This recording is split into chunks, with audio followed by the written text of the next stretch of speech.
आपल्या घरातली लहान मुलं असो किंवा वृद्ध व्यक्ती असो, त्यांना आपण त्यांच्या चांगल्या आरोग्यासाठी दूध प्यायला देतो. पण आजारी माणसांनाही जे आपण दूध दिलं जातो, इथं दूध हे आरोग्यासाठी हिताचे. दुधामध्ये प्रोटीनसह अनेक महत्त्वाचे घटक आहेत आणि त्यामुळेच दुधाला अमृतही मानलं जाते.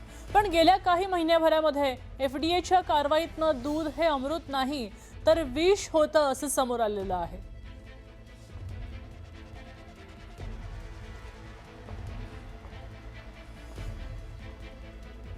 सगळ्यात आधी आपण पाहूया की एफडीएनं महिन्याभरामध्ये केलेल्या कारवाईतनं आता दुधामध्ये कोणकोणत्या विषारी पदार्थांची भेसळ केली जायची होती आपण ते सविस्तर पाहूया. दुधामध्ये आपण पाहतोय की युरिया टाकले जायची आणि मीठही टाकलं जायचं. मिठाचा कडा खरतर पडल्यावर विष होतं असं आपण म्हणतो, मात्र हे मीठ टाकलं जायचं. त्याचबरोबर आपण लॅक्टोमीटरवर SNF प्रोटीनची पातळी लपवण्यासाठी युरिया आणि मीठ टाकलं जायचं असं प्रथमदर्शनी कळतंय. त्याचबरोबर कपडे धुण्याचं डिटर्जंट आणि शॅम्पू सुद्धा दुधामध्ये फॅट सारखा फेस येण्यासाठी आणि चिकटपणा येण्यासाठी खरं तर हा शॅम्पू सदृश्य पदार्थ टाकला जायचा असंही कळतंय.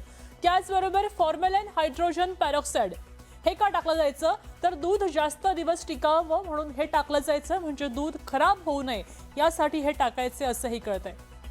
फॉर्मॅलिन नंतर आपण पाहतोय साखर आणि ग्लुकोज. दुधाची चव टिकवण्यासाठी दूध गोड लागावं म्हणून साखर पण टाकली जायची, हेही सुद्धा पाहतोय.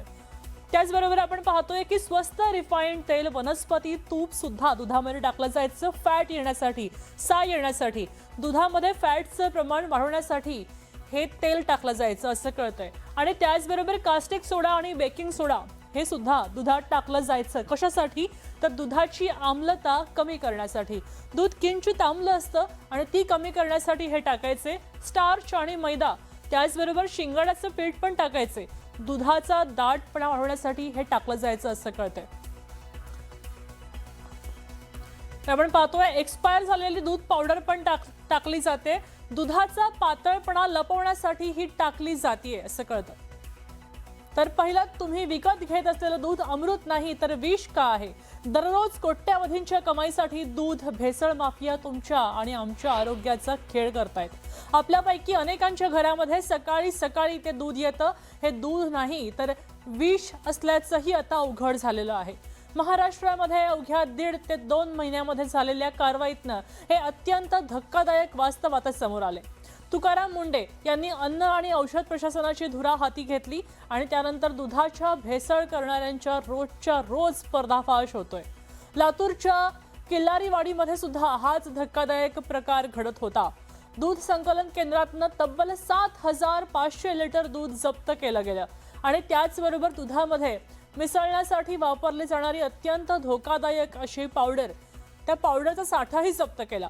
छत्रपती संभाजीनगरच्या फुलंब्रीमध्ये 3,500 भेसळयुक्त दूध होतं, ते नष्टही केलं गेलंय. लातूर जिल्ह्यामध्ये किल्लारी या गावामध्ये नीलकंठेश्वर दूध संकलन केंद्र यावर छापा टाकला होता. त्या छाप्यामध्ये आपल्याला तिथे त्याच्या चिलिंग सेंटरवर आणि त्याच्या स्टोरेजमध्ये वे पावडरचे आपल्याला गोण्या सापडल्या. जवळपास 60 गोण्या सापडलेल्या तिथे. जवळपास त्यामध्ये पारस वे पावडर, नंतर सोनाई वे पावडर, मिल्की मिस वे पावडर यांच्या ह्या पूर्णपणे गोण्या होत्या जवळपास 2,25,000च्या. आणि हा तिथला जो मिल्क टँक होता त्याच्यामध्ये 7,500 लिटर दूध होतं. त्यामुळे आपण ते जागेवरच जवळपास 2,77,500 रुपयाचं दूध आपण तिथंच नष्ट करून टाकलेलं आहे. जे गोवर्धन वे पावडर होती आणि ब्लॅकपॉल वे पावडर याचा जवळपास 1.5 लाखाचा साठा आपल्याला सापडलेला आहे. त्या अंतर्गत आपण तिथलं जी प्रिमाइस होतं ते सील केलं. त्याचं लायसन्स पण सस्पेंड करून टाकलेलं आहे लगेच ऑन द स्पॉट.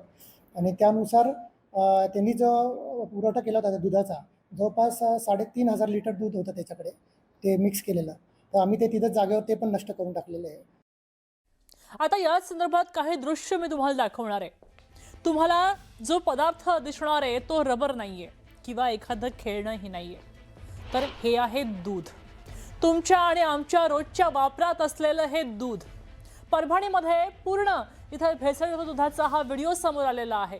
हे जे खेचलं जातंय ते दूध आहे. घरामध्ये दूध उकळायला ठेवलं पण अचानक दूध घट्ट रबरासारखं झालं. फक्त परभणीच नाही तर भुसावळमध्ये सुद्धा भेसळयुक्त दुधाचा असाच धक्कादायक प्रकार समोर आलाय. तर भेसळयुक्त दूध कसं ओळखायचं हेही आता कळत आहे. शुद्ध दूध असेल तर उकळलेल्या दुधावर साय जमा होते. भेसळयुक्त दूध असेल तर ते उकळल्यावर घट्ट होतं. शुद्ध दूध असेल तर आयोडीन टेस्ट बघतो आपण, रंग त्याचा बदलत नाही आणि आयोडीन टेस्ट केल्यावर दूध काळं पडतं जर ते भेसळयुक्त असेल. शुद्ध दुधाचा सुगंध येतो, गोडसर गंध येतो आणि भेसळयुक्त दुधाला केमिकलचा काहीसा वास येतो.